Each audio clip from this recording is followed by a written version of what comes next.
Acknowledging God's servants despite their flaws. Main scripture. Numbers chapter 16 verse 1. Korah son of Izhar, the son of Kohath, the son of Levi, and certain Reubenites, Dathan and Abiram, sons of Eliab, and On, son of Pelet, became insolent. The judgment on each action deed is based on the principles found in the 5 books of Moses, which centrally focus on the purpose of salvation. All the messages in the Bible remain relevant to us. What God had said to Adam, Enoch, Noah, and others is the same message God gives to us in the present. The 16th chapter of the Numbers recounts the story of Korah's rebellion. This story tells us that we must neither intervene nor disrupt the leadership of God's servants, who, in a contemporary context, are pastors. It may seem acceptable when we are required to follow the leadership of true prophets. However, the question arises about how to deal with poor leaders, or pastors. It is appropriate to challenge them, or should their authority still be respected? Surprisingly, the Bible instructs us to respect their leadership. Miriam and Moses. The 12th chapter of Numbers exemplifies this principle. Moses violated God's command by marrying a Cushite woman, and Miriam and Aaron condemned him for this action. However, instead of punishing Moses, God afflicted Miriam and Aaron with leprosy for challenging Moses' authority.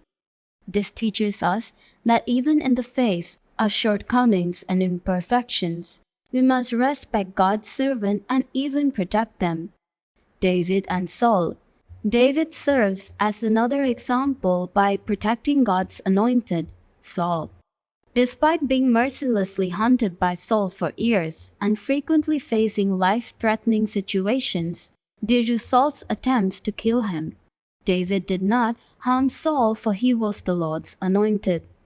Given a prime chance for revenge, David's men implored him to strike Saul.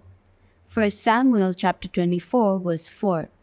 However, David firmly said, "The Lord forbid that I should do such a thing to my master, the Lord's anointed, or lift my hand against him, for he is the anointed of the Lord." 1 Samuel chapter 24 verse 6. Even as his men insisted on their wills, David remembered and adhered to God's command, choosing to spare Saul's life. 1 Samuel chapter 24 verse 10. In the New Testament era, respecting God's servants remains a requirement for church members. Galatians chapter 6 verses 6 to 7. Anyone who receives instruction in the word must share all good things with his instructor. Do not be deceived. God cannot be mocked. A man reaps what he sows. Going back to the story of David, he understood that it is God who determines one's fate, not any individuals. 1 Samuel chapter 24, verse 12.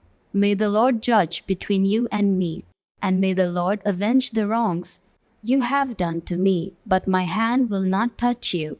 1 Samuel chapter 24, verse 15. May the Lord be our judge and decide between us. David did not seek vengeance on his own, recognizing that only God has the authority to judge. Conclusion. Even in the case of pastors who may seem unsuitable or incorrect in their actions, we must respect them and should not challenge their authority, acknowledging that their fate is in God's hands.